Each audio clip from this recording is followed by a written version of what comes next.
آمرا ومخبرا إن الله وملائكته يصلون على النبي يا أيها الذين آمنوا صلوا عليه وسلموا تسليما اللهم صل سيدنا مولانا محمد وعلى آل سيدنا مولانا محمد اللهم صل على سيدنا مولانا محمد وعلى آل سيدنا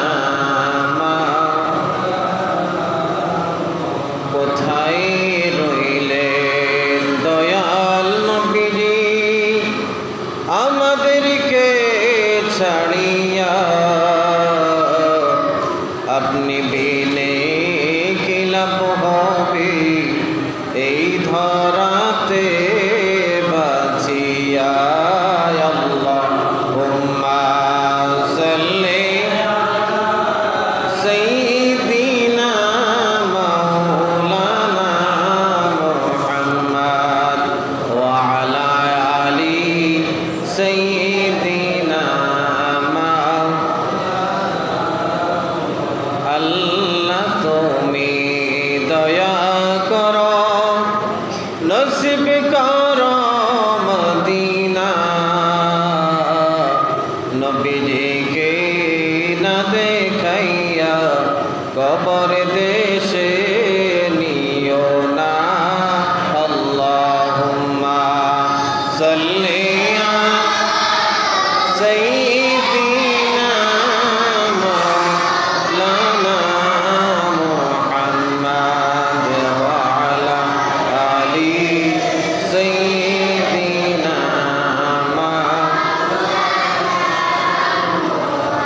বিশ্ব পাগল কাবার জন্য কাবা পাগল মাবুদের মাবুদ পাগল নবীর জন্য নবী পাগল উম্মতের আল্লাহুম্মা সাল্লি সাইয়্যিদিনা মাওলানা মুহাম্মদ ওয়া আলা আলি সাইয়্যিদিনা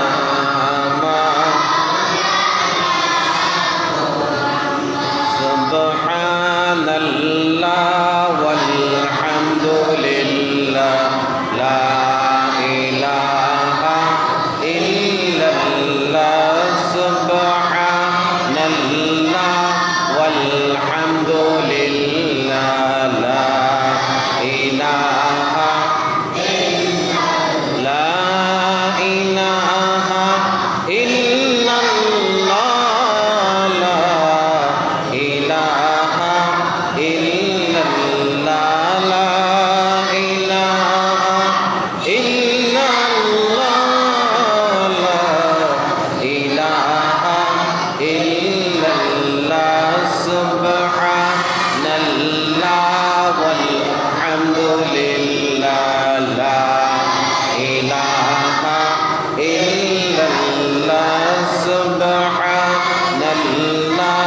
ওয়ালহামদুলিল্লাহ লা ইলাহা লা ইলাহা ইল্লাল্লাহ মুহাম্মাদুর রাসূলুল্লাহ সাল্লাল্লাহু আলাইহি ওয়াসাল্লাম মাওলায়া সাল্লি ওয়া সাল্লিম ওয়া বারিক আলাইহি।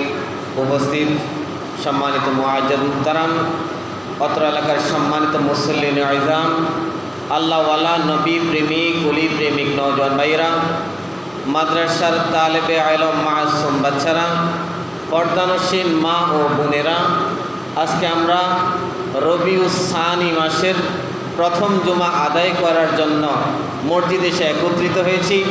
আল্লাহ সুবহানাহু ওয়া তাআলা আমাদেরকে দয়া করে, মায়া করে, মোহব্বত করে মসজিদে আসার, বসার এবং নামাজ আদায় করার যে একটা এতাআত আমাদেরকে করে দিয়েছেন, সেজন্য রব্বুল আহকামুল হাকিমিনের দরবারে সবাই শুকরিয়া তান উচ্চ আওয়াজ দিয়ে বলে আলহামদুলিল্লাহ।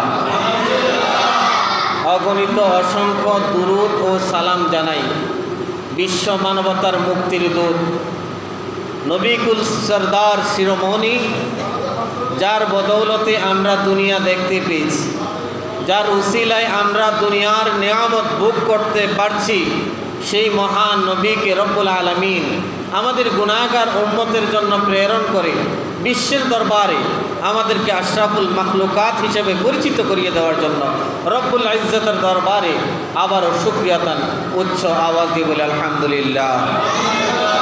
সম্মানিত মুআজ্জাজ মুহতারাম, প্রত্যেক সপ্তাহের মতো এই সপ্তাহে আমরা একটা বিষয় নিয়ে হাজির হয়েছি। আজকে আমরা যেই বিষয়টা নিয়ে আলোচনা করব, মসজিদে আকসা মুসলমানদের প্রথম কিবলা এবং ইহুদিদের যে ষড়যন্ত্র, সেটা নিয়ে আমাদের আজকের মূল আলোচনা।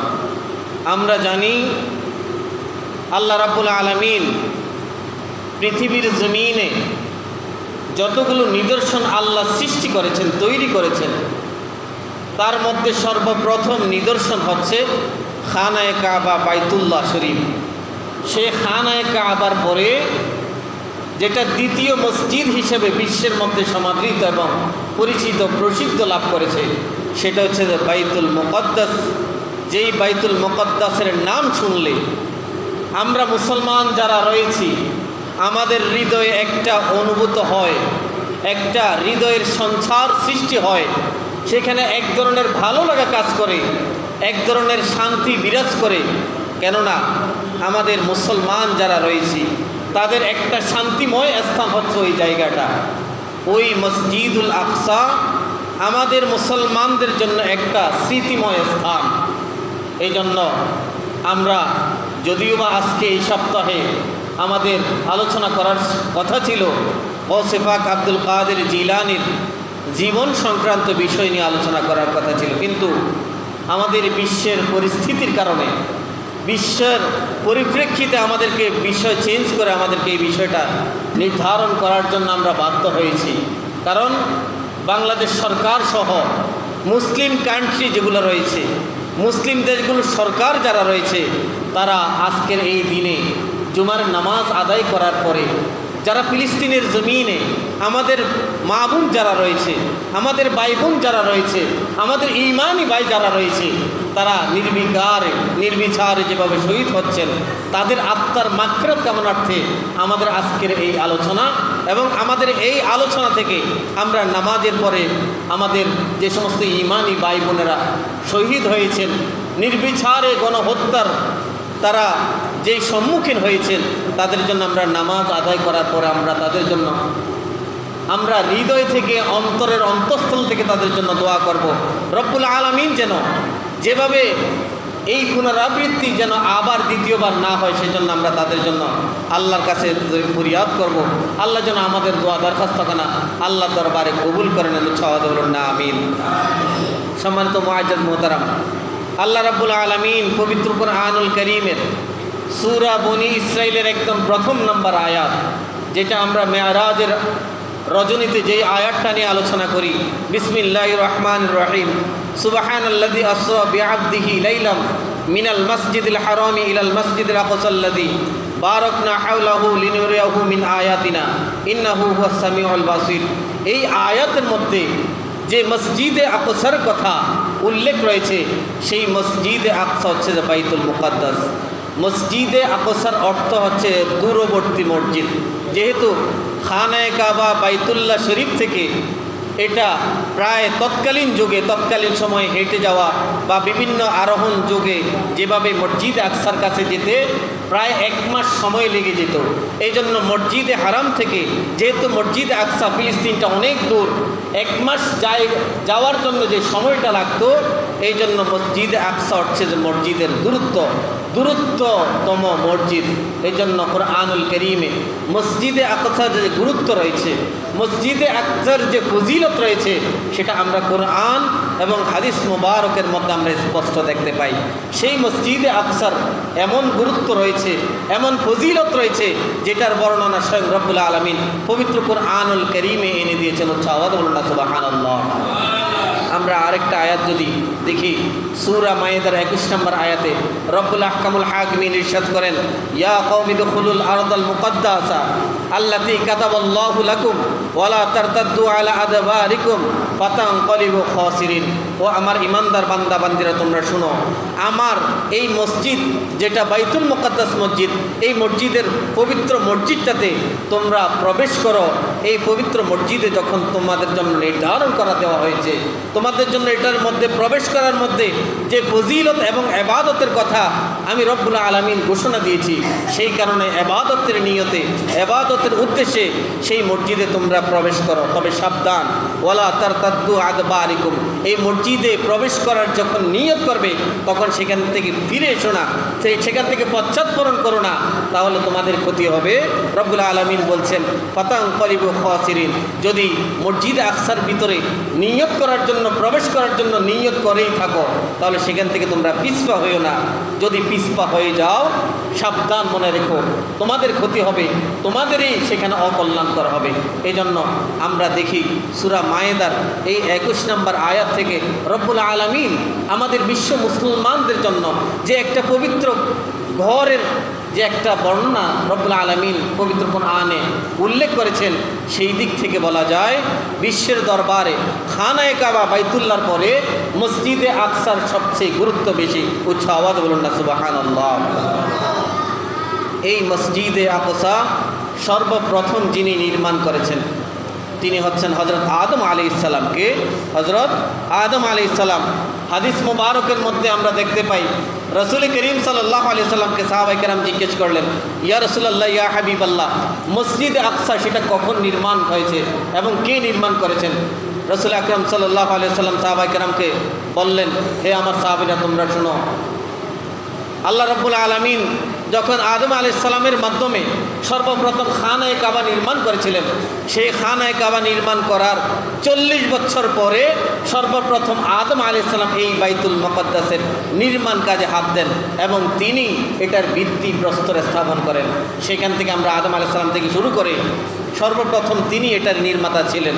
আদম আলাইহিস সালামের পুত্র হযরত ইব্রাহিম আলাইহিস সালাম, ইব্রাহিম আলাইহিস সালামের পুত্র হযরত ইসহাক আলাইহিস সালাম, ইসহাক আলাইহিস সালামের পুত্র ইয়াকুব আলাইহিস সালাম।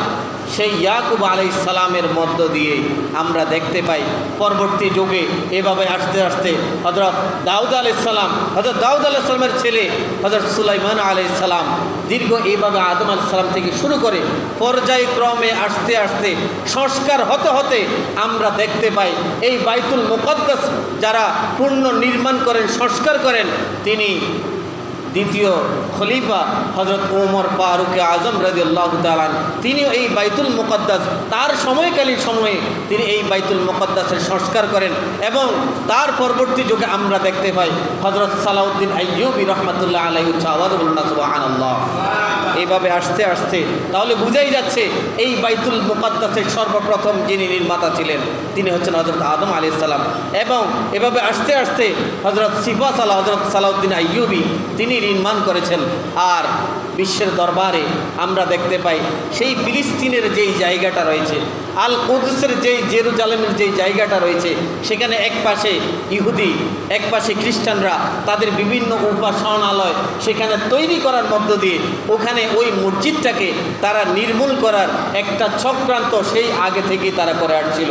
আমরা দেখতে পাই উমাইয়া খলিফা থেকে শুরু করে আব্বাসীয় খলিফার যুগেও তারা নানানভাবে ষড়যন্ত্র করে এই মসজিদে আকসাকে কেন্দ্র করে নানানভাবে মুসলমানদেরকে হত্যা, নিরীহভাবে তাদেরকে তাদেরকে অত্যাচার লুণ্ঠন করে, তাদের থেকে মুসলমানদের রাজত্ব থেকে তারা এই বাইতুল মুকদ্দাসকে তাদের অধীনে নিয়ে বিভিন্ন উপাসনালয় সেখানে তৈরি করার একটা নীল চক্র তারা সেভাবে তৈরি করেছেন। অথচ আমরা দেখি সেই বাইতুল মুকদ্দাস এমন একটা জায়গা, এমন একটা ঘর, এমন একটা মসজিদ যেটার গুরুত্ব, যেটার ফজিলত, যেটার মর্যাদা বিশ্বের দরবারে খানায়ে কাবা সর্বপ্রথম মসজিদ, আর বাইতুল মুকদ্দাস হচ্ছে দ্বিতীয় মসজিদ। সেই বাইতুল মুকদ্দাস সেটা যেমন তেমন জায়গা নয়। আমরা দেখি পৃথিবীর জমিনে রসুল করিম সাল্লাল্লাহু আলাইহি সাল্লাম বলছেন যে পৃথিবীর জমিনে 3টা মসজিদ আল্লাহর কাছে সবচেয়ে দামি এবং গুরুত্বপূর্ণ। হাদিস মধ্যে আমরা যদি দেখতে পাই, আন আবি হুরায়রা রাদিয়াল্লাহু তাআলা আনিন নবী সাল্লাল্লাহু আলাইহি ওয়াসাল্লাম, হযরত আবু হুরায়রা রাদিয়াল্লাহু তাআলা আনহু বলেন, নবী করিম সাল্লাল্লাহু আলাইহি ওয়াসাল্লাম থেকে বর্ণনা করেছেন, লা তাশুদ্দুর রিহাল ইল্লা ইলা সালাসাতি মাসাজিদ, তোমরা 3টা মসজিদ ছাড়া আর অন্য কোনো মসজিদের দিকে তোমরা গমন করো না, তোমরা সফর করো না। সেই মসজিদ 3টার নাম হচ্ছে, প্রথম নম্বর নাম হচ্ছে আল মসজিদুল হারাম, দ্বিতীয় মসজিদের নাম হচ্ছে মসজিদুর রসুল সাল্লাল্লাহু আলাইহি সাল্লাম, আর তৃতীয় মসজিদের নাম হচ্ছে মসজিদুল আকসা। এই 3টা মসজিদ ছাড়া পৃথিবীর জমিনে যত তালাই মসজিদ হোক না কেন, যত বড়ই মসজিদ হোক না কেন, যদি তোমরা সওয়াবের নিয়তে সেদিকে সফর করো তাহলে তোমাদের সওয়াব হবে না। আমরা দেখি হাদিস শরীফের মধ্যে উল্লেখ রয়েছে যে আল্লাহ রসুল সাল্লাল্লাহু আলাইহি সাল্লাম হাদিস মুবারকের মধ্যে ঘোষণা দেন, যে ব্যক্তি আল্লাহর ঘর খানায়ে কাবা বাইতুল্লাহর যে চতুর্পার্শ্বে যে খানায়ে কাবা রয়েছে, সেই চতুর্পার্শ্বে কেউ মুসলমান যদি কোনো উম্মত যদি 1 রাকাত নামাজ আদায় করে, তাহলে তার আমল নামায় অন্য মসজিদে 1 লক্ষ রাকাত নামাজ আদায় করলে যে সওয়াব হতো, তার আমল নামায় রব্বুল আলামিন 1 রাকাতের কারণে 1 লক্ষ রাকাতের সওয়াব তার আমল নামায় দেওয়া হবে। উচ্চাওয়াজুল্লাহ সুবহানাল্লাহ। 2 নম্বর আমরা দেখতে পাই রসুল করিম সাল্লাল্লাহু আলাইহি সাল্লাম বলছিলেন যে আমার মসজিদে নববী, আমার নির্মাণকৃত যে মসজিদ রয়েছে সেই মসজিদে নববী, সেই মসজিদে নববীতে কোনো উম্মত যদি 1 রাকাত নামাজ পড়ে, তাহলে অন্যান্য মসজিদে 50,000 রাকাতের সমান সওয়াব আল্লাহ রাব্বুল আলামিন তার আমল নামায় দান করবেন। উচ্চাওয়াজুল্লাহ সুবহানাল্লাহ। 3 নম্বর আমরা দেখতে পাই রসুল করিম সাল্লাল্লাহু আলাইহি সাল্লাম বলছিলেন যে বাইতুল মুকদ্দাস যেটা খানায়ে কাবা, মসজিদে নববী এবং মর্যাদার দিক থেকে বাইতুল মুকদ্দাসের মধ্যে কেউ যদি 1 রাকাত নামাজ আদায় করে, তাহলে অন্যান্য মসজিদে 25,000 রাকাত যেভাবে নামাজ আদায় করলে যে সওয়াব হতো, রব্বুল আলামিন তাকে 1 রাকাতের কারণে তার আমল নামায় 25,000 রাকাতের সমান সওয়াব তার আমল নামায় প্রদান করা হবে। সওয়াব বলুন না সুবহানাল্লাহ। তাহলে বোঝা যাচ্ছে এই 3টা মসজিদ ছাড়া পৃথিবীর জমিনে আপনি যদি এই মাথা থেকে ওই মাথা পর্যন্ত আপনি মসজিদ নির্মাণ করেন, যদি 100 তালাও হয়ে যায়, তারপরও সওয়াবের দিক থেকে সেটা কখনো উচ্চমান হবে না, ফজিলতের দিক থেকে এই 3টার কখনো উচ্চ পর্যায়ে হবে না। এই জন্য এই 3টার বাহিরে তোমরা কখনো অন্য মসজিদে গিয়ে নামাজ আদায় করবে না।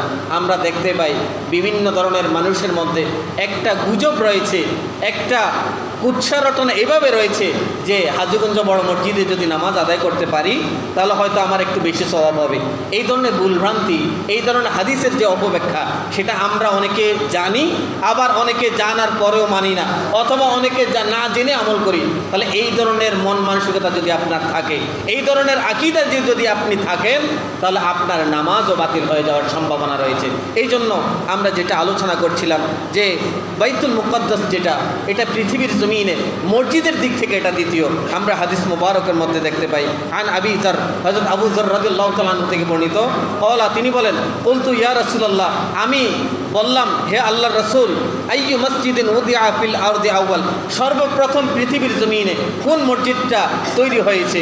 রাসূল সাল্লাল্লাহু আলাইহি সাল্লাম বললেন, আল মসজিদুল হারাম, সর্বপ্রথম যে মসজিদটা নির্মাণ করা হয়েছে সেটা হচ্ছে খানায়ে কাবা, মসজিদুল হারাম। আমি বললাম, আবু যার বলছিলেন যে ক্বালা, আমি বললাম, কুলতু সুম্মা আইয়ুন ইয়া রাসূলুল্লাহ ইয়া হাবিবাল্লাহ, সর্বপ্রথম তো খানায়ে কাবা নির্মাণ করা হয়েছে, খানায়ে কাবা বাইতুল্লাহ শরীফের মসজিদ নির্মাণ করা হয়েছে, সেটা আপনার জবান মোবারক থেকে আমি জানলাম। সুম্মা আইয়ুন, এরপরে কোনটি আমাকে বলুন? ক্বালা, রাসূল করিম সাল্লাল্লাহু আলাইহি সাল্লাম ফরমালেন, আল মসজিদুল আকসা, তারপরে হচ্ছে মসজিদ আকসা, যেটা আমরা বাইতুল মুকাদ্দাসকে জানি। বলতো আমি বললাম কাম বাইনাহুমা, এই দুইটার মধ্যে যেই পার্থক্য, অর্থাৎ কত বছরের পরে একটা থেকে আরেকটা কত বছর ব্যবধান ছিল তৈরি করার ক্ষেত্রে, তখন রাসূল করিম সাল্লাল্লাহু আলাইহি সাল্লাম বলছেন আর বাউনা সানা, টোটাল 40 বছর এটার মধ্যে পার্থক্য ছিল। অর্থাৎ খানায়ে কাবা বাইতুল্লাহ শরীফের যেই বাইতুল হারামের যেই মসজিদ, সেটা নির্মাণ করার পরে 40 বছর পরে এই বাইতুল মুকাদ্দাসটা নির্মাণ করেছেন হযরত আদম আলাইহিস সালামের মধ্য থেকে শুরু করে। সুম্মা আইয়ানামা আদরাকাতুস সালাহ বাদা ফাদলিন ফাইনাল ফাদলা ফি, এখানে নামাজ আদায় করার যে ফজিলত, যেই মাহাত্ম্য, সেটা ইতিপূর্বেই আমরা আলোচনা করেছি।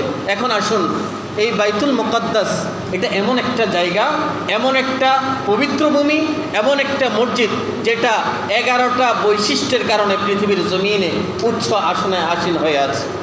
এক নাম্বার, এটা হচ্ছে প্রথম কেবলা। রাসূল করিম সাল্লাল্লাহু আলাইহি সাল্লাম যখন মেয়ারাজের রজনীতে আল্লাহর দরবারে গেলেন, আল্লাহর দরবার থেকে যখন আমাদের জন্য নামাজ নিয়ে আসলেন, সেই নামাজ যখন নিয়ে আসার পরে তিনি খানায়ে কাবা বাইতুল্লাহ, তখন আমাদের কেবলা ছিল না, সেই কেবলা আমাদের প্রথম ছিল বাইতুল মুকাদ্দাস, যেটা আমরা ফিলিস্তিনের জমিনে মসজিদে আকসা নামে চিনি।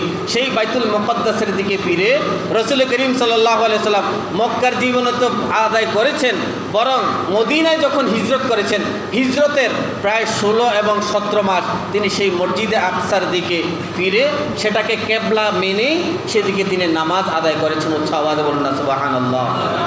আমরা 2 নাম্বার যদি দেখি, কোরআনের স্বীকৃত পবিত্র ভূমি কোরআনুল কারীমের সূরা মাইদার 21 নম্বর আয়াতে রব্বুল আলামিন যে বলেছেন উদখুলুল আরদাল মুকাদ্দাসা, এটা একটা পবিত্র ভূমি, যেই ভূমিতে তোমরা প্রবেশ করো। তাহলে এটা একটা পবিত্র জায়গা, এটা একটা পবিত্র ভূমি, যেই ভূমিতে, যেই মসজিদে 1 রাকাত নামাজ আদায় করলে 25,000 রাকাতের সমান সওয়াব হবে।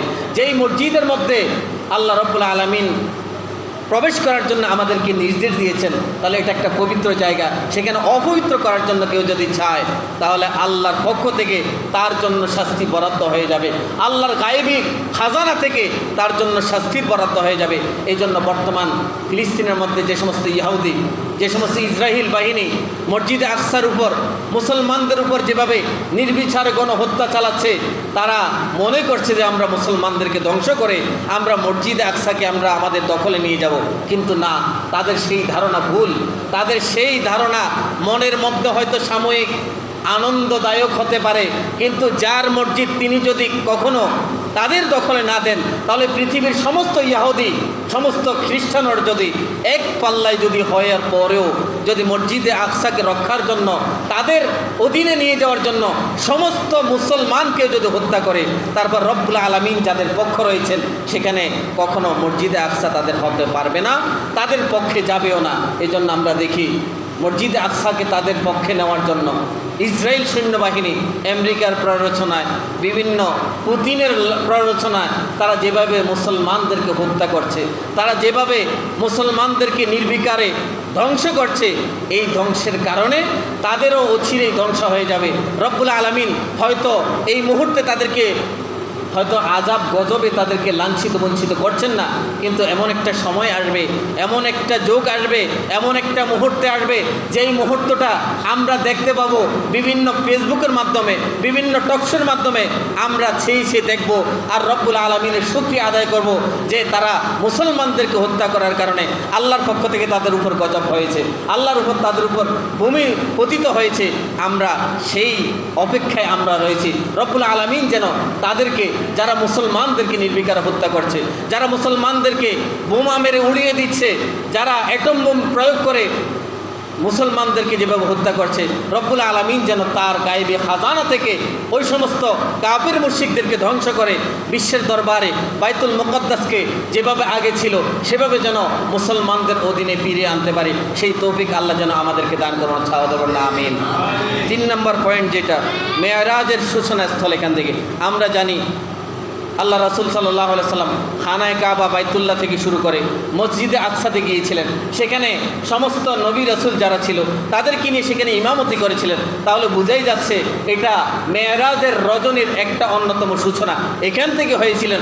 এখান থেকে রব্বুল আলামিন নির্দেশে আল্লাহ রাসূল মেরাজের রজনীতে গিয়েছিলেন। তাহলে এটা যেমন তেমন জায়গা নয়, এটা যেমন তেমন পবিত্র মসজিদ নয়। যেই জায়গাতে, যেই পবিত্র জায়গাতে রসুল আকরাম সাল্লাল্লাহু আলাইহি সাল্লামের পবিত্র কদম মোবারক পড়েছে, সেখানে কখনো জেরুজালেম, সেই জেরুজালেমটা, সেই মসজিদটা কখনো ইহুদি মুশরিকদের আন্ডারে কখনো যাবে না। রব্বুল আলামিন গায়বী খাজানা থেকে সেটাকে অবশ্যই রক্ষা করবেন।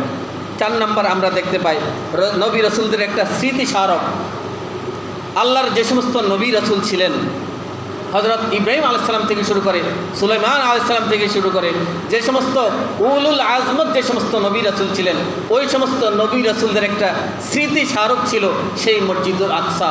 সেই মসজিদে আকসা স্মৃতি স্মারকের কারণে রব্বুল আলামিন শুধু বাংলাদেশের জন্যই নয়, পৃথিবীর জন্য এটা একটা নিদর্শন হিসেবে তৈরি করে দিয়েছেন। আমরা যদি 5 নম্বরে দেখি, এটি পৃথিবীর দ্বিতীয় মসজিদ। আমরা আগে আলোচনা করেছিলাম যে পৃথিবীর প্রথম মসজিদ হচ্ছে মসজিদে খানায়ে কাবা, আর মর্যাদার দিক থেকে দ্বিতীয় মসজিদ হচ্ছে মসজিদে আকসা। আমরা যদি এর পরেই দেখি, এর উদ্দেশ্যে ভ্রমণ করা এটা ইবাদত। আমরা একটু আগে আলোচনা করেছিলাম যে পৃথিবীর জমিনে 3টা মসজিদের উদ্দেশ্যে আপনি যদি ইবাদত যদি সফর করেন, সেটা আপনার জন্য ইবাদত হবে। তার মধ্যে একটা হচ্ছে এই বাইতুল মুকাদ্দাস। এরপরেই যদি আমরা দেখি, 1 রাকাতে 25,000 গুণ আমরা আলোচনা করেছি। তারপর হচ্ছে গুনাহ মাফের স্থান। এই মসজিদে কেউ যদি, আপনি যদি যান, নিয়ত করে যান, ওই মসজিদে আমি 2 রাকাত নামাজ পড়বো, ওই নামাজ আদায় করার পর আল্লাহর দরবারে আমার গুনাহ মাফ চাওয়ার জন্য আমি ফরিয়াদ করব, তাহলে ওই জায়গাটা আপনার জন্য গুনাহ মাফের একটা অন্যতম স্তম্ভ হিসাবে দাঁড় হবে। এরপরে যদি আমরা দেখি, শেষ জামানায় মানুষের কাঙ্ক্ষিত ভূমি। আমরা দেখি, আমরা হয়তো ভবিষ্যৎ জীবনে আমরা দেখতে পাবো, আমরা বেঁচে থাকি না থাকি, আমাদের পরবর্তী প্রজন্ম যারা আসবে তারা দেখবে দাজ্জাল যখন এই পৃথিবীতে তার অত্যাচার, তার তাণ্ডব লীলা চালাবে, সেই কঠিন মুহূর্তে মুসলমানরা ওই পবিত্র ভূমিতে গিয়ে একটু শান্তি খুঁজবে, ওই পবিত্র ভূমিকে দেখার জন্য একটু শান্তি খুঁজবে। ওইটা হচ্ছে একটা শান্তির জায়গা, ওইটা হচ্ছে শান্তির একটা ভূমি, সেই শান্তির ভূমি বাইতুল মুকাদ্দাস। এরপরে যদি আমরা দেখি, ইয়াজুজ মাজুজের ধ্বংসস্থল, সেই জেরুজালেমের যেই জায়গা, বাইতুল মুকাদ্দাসের জায়গা, সেখানেই একটা পাহাড় রয়েছে। সেই পাহাড়ের মধ্যে ইয়াজুজ এবং মাজুজ, যেটা আমরা কিয়ামতের আগের যেই পরিবেশ সৃষ্টি হবে, সেই ইয়াজুজ মাজুজের ধ্বংসস্থলের জায়গা হচ্ছে সেই বাইতুল মুকাদ্দাস। আমরা যদি দেখি, দাজ্জাল থেকে মুক্ত পৃথিবীর সমস্ত জায়গাগুলা যদিও বা দাজ্জাল তার অধীনে নিয়ে নেয়, কিন্তু সেই বাইতুল মুকাদ্দাস তিনি তার অধীনে নিতে পারবেন না। তাহলে আমরা দেখি ইয়াহুদীদের যেই ষড়যন্ত্র, ইয়াহুদীদের যেই গোপন বৈঠক, যে তারা মুসলমানদের কবল থেকে, মুসলমানদের নিয়ন্ত্রণ থেকে তারা বাইতুল মুকাদ্দাসকে তারা তাদের অধীনে নিয়ে যাবে। আমরা বিশ্বের মুসলমান যে যেখান থেকে আমরা রয়েছি, আপনাদের থেকে আমি 5 মিনিট সময় নিচ্ছি, কারণ আজকের বিষয়টা আমাদের জানার দরকার। এজন্য আমরা শুধু এই জায়গা থেকে নয়, বিশ্বের যতগুলো কান্ট্রি রয়েছে, মুসলমান কান্ট্রি, প্রত্যেকটা মুসলিমের অন্তরে একটা শোকবহ তৈরি হয়েছে, একটা হৃদয় বিদারক দৃশ্য তৈরি হয়েছে। আমরা দেখি বিভিন্ন ফেসবুকের মাধ্যমে কীভাবে ছোট ছোট নিষ্পাপ মাসুম বাচ্চাগুলা তাদের অধীনে, তাদের নির্বিচার হত্যা, লুণ্ঠন তাদের আন্ডারে চলছে। তাদের জন্য আমরা আমাদের হৃদয়টাকে আমরা মানানসই আমরা করতে পারি না।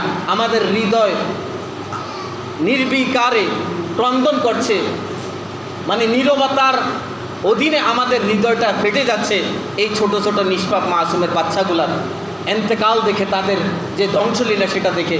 আমরা বিশ্বের মুসলমান যে যেখানেই থাকি না কেন, আমাদের হৃদয় এক, আমাদের আত্মা এক। যেভাবে রাসূল সাল্লাল্লাহু আলাইহি ওয়াসাল্লাম বলেছেন, তোমরা মুসলমান যেই কান্ট্রিতে থাকো না কেন, তোমাদের মুসলমানদের হৃদয়টা হবে একটা আত্মার ন্যায়, একটা আত্মার একটা দেহর মধ্যে। তোমার চোখ ব্যথা করলে যেভাবে তোমার পুরো শরীরটা ঘুরে পেঁচিয়ে তোমার শরীরটা ব্যথা করবে, তোমার আঙ্গুলে ব্যথা পেলে যেভাবে তোমার শরীরটা ব্যথা হয়ে যাবে, এভাবে তোমরা মুসলমানরা হচ্ছে একটা জাত, একটা দেহ। একটা দেহর মধ্যে যেভাবে ব্যথা পেলে তোমার পুরো শরীরটা লাড়া দেয়, তোমাদের এক মুসলমানকে যদি এভাবে কষ্ট দিয়ে যদি মারে, তোমার আত্মার মধ্যে, তোমার ঈমানের মধ্যে সেটা ব্যথা লাগবে। আর বর্তমানে আমাদের কিছু গোমটা মৌলবী রয়েছে, যারা মাথার মধ্যে লম্বা গোমটা দিয়ে ফিলিস্তিনের পক্ষে না গিয়ে তারা ইসরায়েলের পক্ষে সাক্ষ্য দেয়, তারা ইসরায়েলের পক্ষে সমর্থন দেয়। আর টিভি টকশোর সামনে দাঁড়িয়ে তারা সেই ফিলিস্তিনের যারা মুসলমান রয়েছে তাদের পক্ষে তারা কথা না বলে ইসরায়েল যারা রয়েছে তাদের পক্ষে তারা সমর্থন দেয়। আমরা ওই সমস্ত মুসলমানদের জন্য আমরা এখান থেকে তাদের জন্য নিন্দা জানাই। আল্লাহ যেন তাদের হেদায়েত দান করেন, না আমিন। আমাদের চতুর্পার্শ্বে রয়েছে, আমরা নাম ডাইরেক্ট ঘোষণা দিতে চাই না, যারা এই সমস্ত ধরনের সমর্থন করে আমরা তাদেরকে চিনি জানি। আল্লাহ যেন তাদেরকে হেদায়েত দান করেন এবং ইসলামের সঠিক ছায়াতলে যেন তাদেরকে আনার সেই ব্যবস্থা আল্লাহ যেন তাদেরকে দান করেন, না আমিন। এর সাথে সাথে আমরা এই মুহূর্তে এবং নামাজের পরে আমরা ফিলিস্তিন যে সমস্ত মুসলমানরা শহীদ হয়েছেন তাদের রুহের মাগফিরাত কামনার্থে আমরা সকলে একমত হয়ে তাদের জন্য আমরা দোয়া করব। আপনারা প্রত্যেকে থাকবেন, নামাজের পরে মিলাদ আছে, তাবারক আছে, সাথে সাথে আমরা ফিলিস্তিন মুসলমানদের জন্য দোয়া করব। এটা আমাদের দায়িত্ব, কর্তব্য। আপনি যদি মুসলমান হয়ে থাকেন, আপনার সেই ঈমানের খাতিরে হলে আপনার মুসলমানের দায়িত্ব থেকে আপনি তাদের জন্য রুহের মাগফিরাত কামনার্থে আপনি এখানে শরীক হবেন। এই আহ্বান রেখে সংক্ষিপ্ত ইতিতাল্লাম ও আখির দাওয়ানা আলহামদুলিল্লাহি রাব্বিল আলামিন।